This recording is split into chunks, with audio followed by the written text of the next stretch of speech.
So, Steve, when did you first realize that that was going to be your business model? Was there a particular moment or client, and what was that like in the beginning?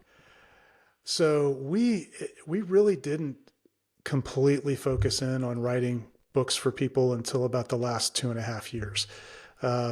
And honestly, I got pulled there kicking and screaming because we've been writing books for clients for really since 2014. So I guess about 8 years now. That came out of the clients that I had as I was doing marketing consulting, and clients I had at the time. Some of them said, wow, I see the success you had with Unstoppable Referrals. Could you help me write a book? I've always been thinking about it. And so we did that for a couple of them that year. It was really difficult because we didn't have processes or systems. I was trying to unpack how I did it at that point. And we would continually, every year we'd get a few people, and I started noticing as we built a bigger sort of library of people that we'd help write a book, that even though it was a really difficult process at the time to take them through, the minute that they wrote the book, they took off. And so we finally got to a point where we said, all of the other things that we're doing are great, but we're not going to allow anybody to access any of that from us until they've written a book, because we know that that's the thing that will give them real success. Yeah. Let's get this in the right order. So, Steve, let's talk about why writing a book is beneficial for businesses. I know, I spent 35 years as a journalist, and I always remember when people were pitching guests to us and story ideas to us. If a guest had written a book, that automatically sort of validated them as a topic expert. And, let's be honest, anybody can write a book today and anybody can publish a book. But I think still there's this idea in our culture that, if you've written a book, you've taken time and invested time and ideas to create this thing, and it kind of validates you. But what are some of the other reasons that writing a book is a good idea as a business tool? Well, that's probably the most important, is the authority that it gives you. But it's really useful for a number of other reasons. So one of the things that we've discovered in this is that for a business, particularly the business owner, to go through this process, we call it unpacking your IP. And we work with so many business owners who have a really great process for how they help people, and they transform people's lives, but they have a really hard time clarifying it and communicating it. And I think that's one of the real benefits of working with a company like ours, and we're not the only ones, but getting with someone who can help you pull out everything that's in your brain and then sort of shine a light on the things that appear to be really, really valuable. In fact, I was on a call this morning with one of our new clients and helping him go through this process. And he said, this has been, the conversations we've had are almost worth the price of admission, because I have such new clarity on how to communicate the value that we offer. Now, he's going to end up with a great book that does that too, but that's a big benefit. Once the book is written, and we've seen that, by the way, we've seen people who think they're in a complete commodity business and they don't know how they're different, and we identify what's different about their business. All of a sudden they have a brandable process that they never had before. So it's huge. If you can't tell a prospective client what makes you different, right? What your value proposition is, you're not going to stand out, right? Exactly. So now we put all of that into the book.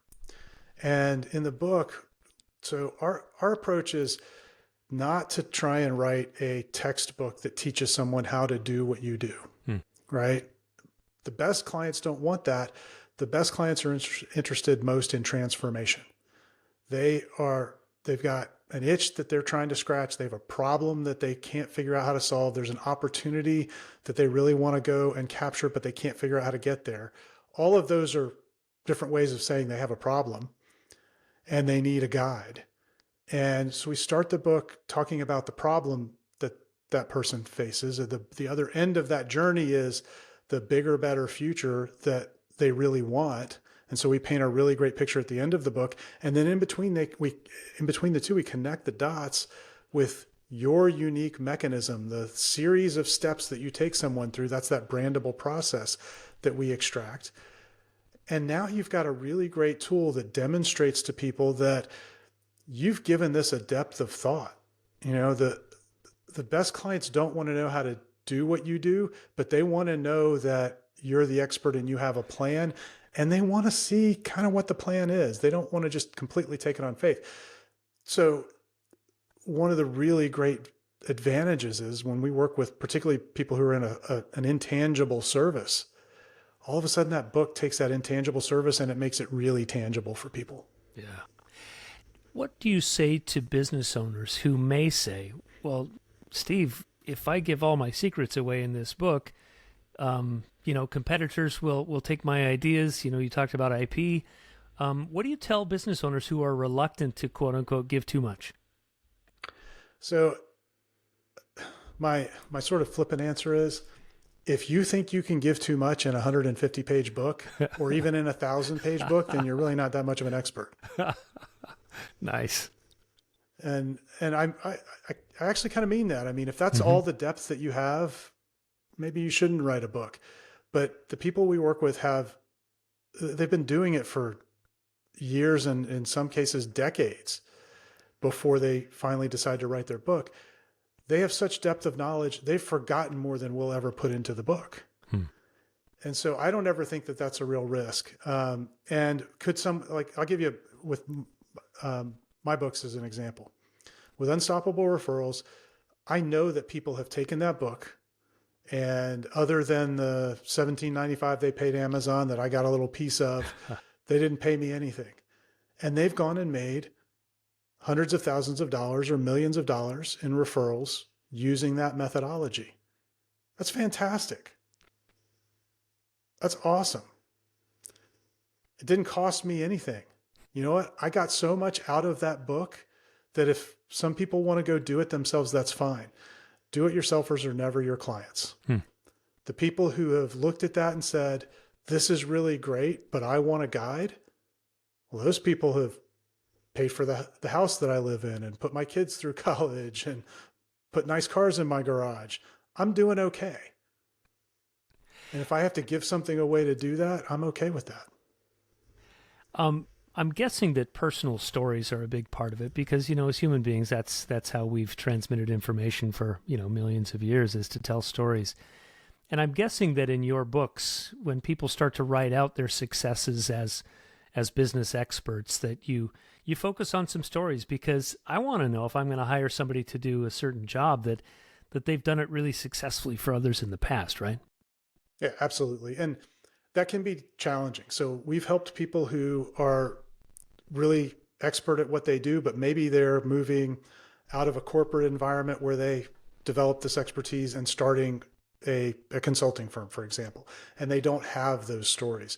So sometimes you work without them. They're not essential, but they really do help a lot if you've got them. And for the exact reason that you described, people want to see themselves reflected in the pages of the book.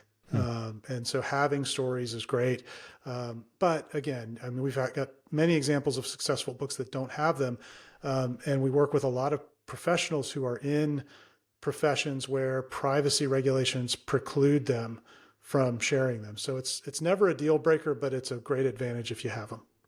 So I'm just imagining business owners listening to this right now, Steve. What are some businesses that are best suited for writing these types of books? And then when you talk with these business owners, I'm guessing that you have to figure out what's the focus, what's the takeaway, where's the gold?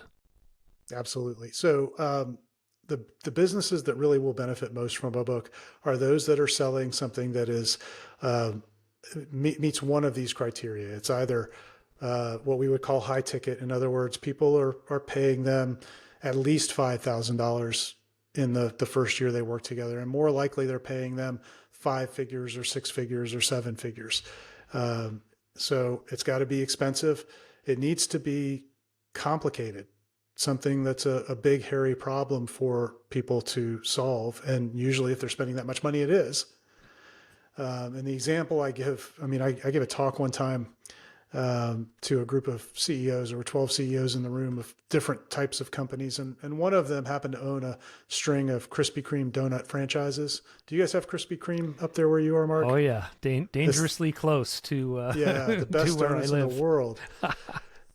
And that guy didn't need a book. He just needed a box of donuts and go stand on a corner and hand them out. He's got all the business he's ever going to want. Actually, he doesn't even need to do that. They have such a great reputation. They just flip on the sign, hot donuts now, and they have a line, right? Oh, it's like moths to a flame, right? Right. So, but for a lot of us, we're not in that kind of business. So like, we talked about my start in the technical world. No one woke up in the morning and got really excited to go buy the services that we were selling. Like we could do a product launch and we would never have lines like Apple had with an iPhone. And that describes the vast majority of businesses in the world. They're generally service businesses. They're selling something intangible. It's not something that people necessarily want to buy, but they really need because it solves an important problem. That's if you're that type of person, you're the perfect person to write a book.